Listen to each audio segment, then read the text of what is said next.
नर्मदेहर नर्मदा परिक्रमा में सुबह 4 बजे उठना पड़ता है। सुबह 4 बजे उठ के थोड़ा सा व्यायाम करो। व्यायाम करने से क्या शरीर थोड़ा गर्म हो जाता है, नहाने में दिक्कत नहीं आती। इस व्यायाम का सबसे बड़ा फ़ायदा ये है कि नहाने में फिर परेशानी नहीं आती, थोड़ा शरीर गर्म हो जाता और फिर आराम से स्नान हो जाते हैं। स्नान की व्यवस्था हर जगह अलग अलग होती है। कहीं हमें बाथरूम मिलते हैं नहाने के लिए, कहीं गर्म पानी भी मिलता है, कहीं ठंडा पानी भी मिलता है, कहीं पे हैंडपम्प पे भी नहाना पड़ता है। और आज हमने रुके वहाँ मोटर की नली डायरेक्ट चल रही है, पानी गर्म आ रहा है तो उससे स्नान हो रहा है। स्नान का निश्चित नहीं है, भोजन का निश्चित नहीं है, सोने का निश्चित नहीं, कहीं खुले में भी और कहीं ऐसे भी स्नान करना पड़ता है। इसके बाद नहा धो के बढ़िया पूजा करना है।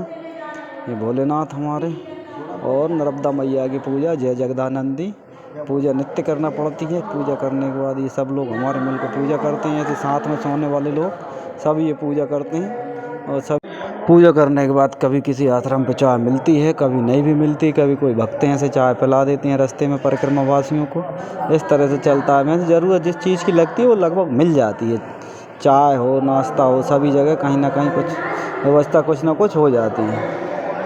और फिर यात्रा शुरू हो जाती है। अगर चाय मिल गई तो ठीक है, नहीं बगैर चाय के यात्रा शुरू कर देते हैं। कभी चढ़ाई, कभी उतार, कभी सीधे रास्ते और कभी सुंदर नज़ारे, कभी बीहड़, कभी जंगल, कभी गांव, ऐसे पार होते हुए धीरे धीरे यात्रा आगे बढ़ती है। और दोपहर में 11 साढ़े 11 बजे तक अपनों को किसी आश्रम पर रुकना पड़ता है। और आश्रम की व्यवस्था के अनुसार कहीं सदाव्रत रहता है, कहीं पंगत रहती है। इस हिसाब से भोजन प्रसादी करना पड़ती है।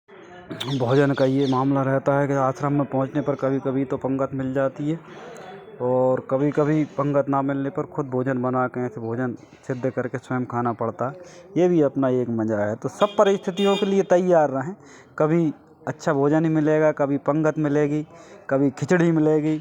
इस तरह से बाबा जियों के, साधु संतों के दर्शन बहुत महत्वपूर्ण है। साधु संतों के बहुत दर्शन होते हैं। साधु संतों में कुछ साधु संत बड़े प्रेम से मिलते हैं, कुछ साधु संत थोड़े नाराज़ भी होते हैं, लेकिन आखिरी में सब लोग बड़ा प्रेम करते हैं।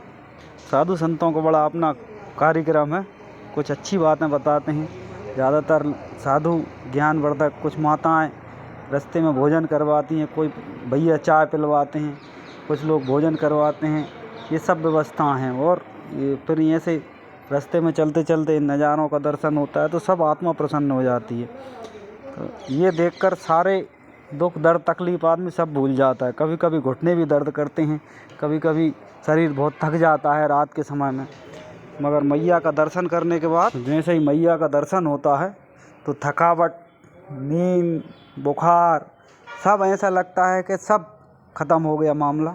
और सुबह सुबह स्नान अगर हो जाते हैं मैया में सुबह या शाम के समय तो और बढ़िया आनंद आ जाता है। तो मैया की बड़ी महिमा है। भोजन पानी सारी व्यवस्थाएं। अनेक जगह से आए हुए लोगों से जान पहचान और मुलाकात होती है। कई परिक्रमावासी हैं जो भिन्न जिलों से, भिन्न प्रदेशों से, कुछ अदर स्टेटों से भी आते हैं, कुछ विदेशों से भी आके लोग परिक्रमा करते हैं। तो ये है मैया की महिमा। सब कुछ ना कुछ मैया की, कोई केला खिला रहा है, कोई कुछ खिला रहा है। इस तरह से हम हो जाती है शाम के 5 बजे फिर किसी आश्रम पर रुकना होता है। आश्रमों के लिए एक पुस्तिका मिलती है, इसमें सभी आश्रमों के पते रहते हैं, कहाँ भोजन मिलेगा, कहाँ रुकना। इस तरह से सभी आश्रमों पर रुकने की व्यवस्था रहती है। शाम को पूजा करने के बाद और भोजन, ये आश्रमों में भोजन ऐसे इस तरह से पंगत बैठती है, सभी लोग भोजन करते हैं। और भोजन के पहले भजन होता है, कभी 15 मिनट, कभी 20 मिनट, कभी आधे घंटा। भोजन करने के बाद खिचड़ी चावल दलिया जो मिला, थोड़ी बहुत चहलकदमी, ये शरारत कर रहे हैं बच्चे।